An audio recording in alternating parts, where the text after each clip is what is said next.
Well, welcome back to Everything RV with Dave. Here I am at Gifford State Park in Pennsylvania. It's about 12 miles north of York, right off of the Lincoln Highway, Route 30.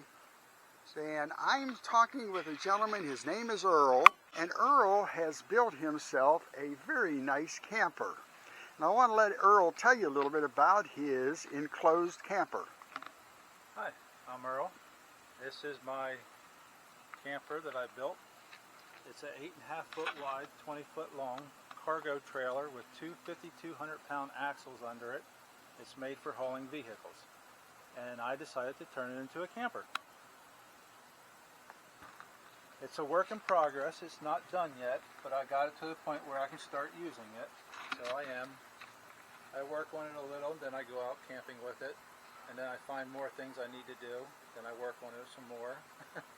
And I see the first thing is you've put a very nice awning. Let me back up and let's take a look at the awning. It's a 15-foot carefree awning. Yeah, that's very nice. And on the outside, he has a nice box here that you can carry things in. What are you doing inside the box there, Earl?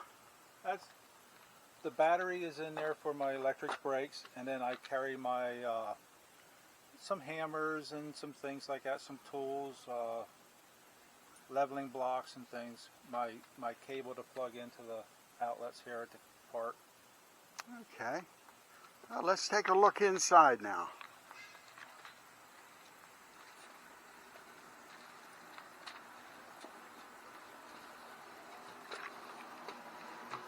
Okay, as we first walk in, the first thing I notice is his sink that he's built.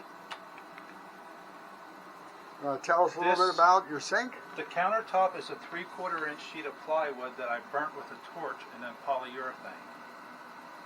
And then this is the faucet that I got off of Amazon, and I had this sitting in the shed, so I thought that would make a pretty cool sink.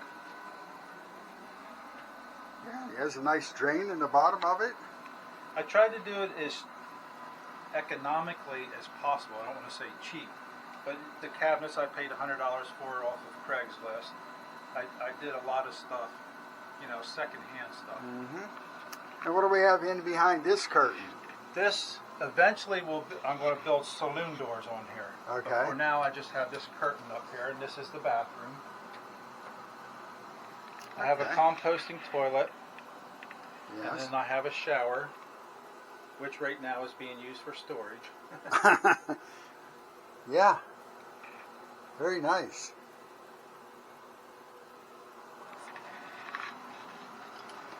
And then we have this over here, your living area. The living area, I used a residential refrigerator because 12-volt refrigerators are very expensive, so down the road I will upgrade this to 12-volt. The whole camper, I tried to do as much 12-volt as I could. So the only thing that runs off of electricity is the refrigerator, the TV, and the air conditioner. Everything else runs off of USB ports. I have USB ports. The USB ports here, down at that end, at the other, all over the camper I have USB ports. And that's your little connection box with your fuses and everything? Yes, this is the meter for the battery. Right now we're at 13.0 volts because I'm plugged into shore power. And then this is my switch for my lights. Eventually this switch will be for my water pump, which is right here. I just put in 3 days ago. It's not completed yet. It's not wired up for electricity, and then I got to build a cabinet to hide it all, make it look pretty.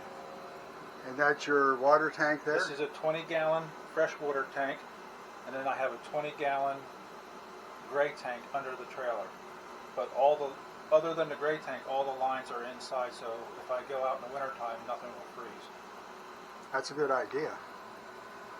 Then of course I got some strip lightings. These things hide my wiring. There's wiring behind here for different things. Okay. And this is the same thing. This is all wood that I burnt with a torch and then polyurethane. Now on the corners, I'm not finished with my trim work yet. I just started doing my trim work back here, so it'll be prettier. I'm still working on it. And then here's your couch and I got a futon bed, which is very comfortable. to sit on and to sleep on. And I left enough room in the center here that I'm going to be putting a motorcycle in here. Oh, that's nice. And I went with a regular air conditioner instead of rooftop RV air conditioner because if this breaks, I can stop at any Walmart and get another one and put it right in the hole. Yeah, that's pretty smart. That's smart. And as you were telling me, that is a 8,000 BTU? Yes, 8,000. I And started out with 6,000 and I decided to go up to 8,000. And then one of my other projects is I'm going to paint the roof with Henry's Tropical, which will reflect the sun's UV rays and will keep it about 10 degrees cooler in there. and what size is this trailer again?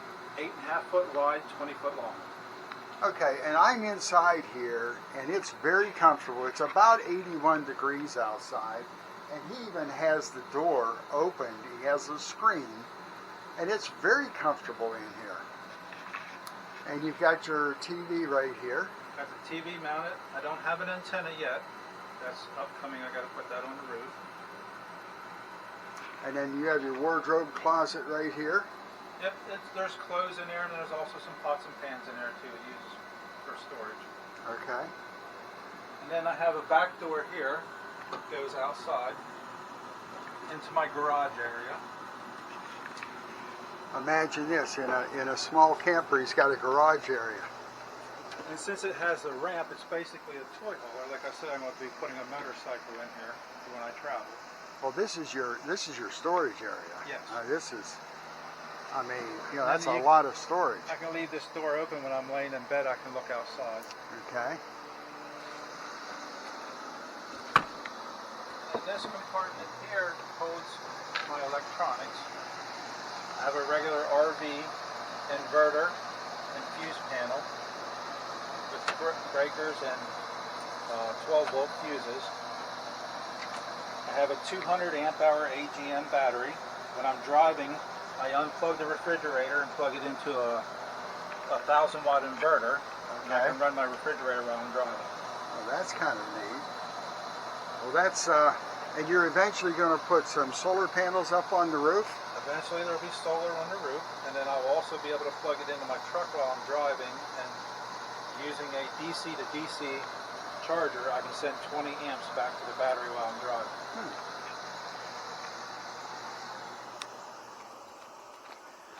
Well, this is a really nice job. You know, on a cargo trailer, heavy duty.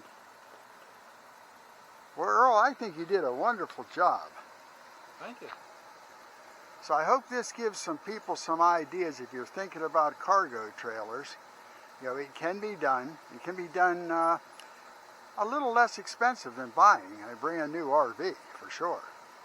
I have probably about 13,000 tied up into this right now, and that was $8,400 buying the trailer. So I have a toy hauler camper for about $13,000. Yeah, that's a good bargain. Well, I thank you, Earl. I really thank for you. Everybody will watch this video and say, man, what a nice little camper.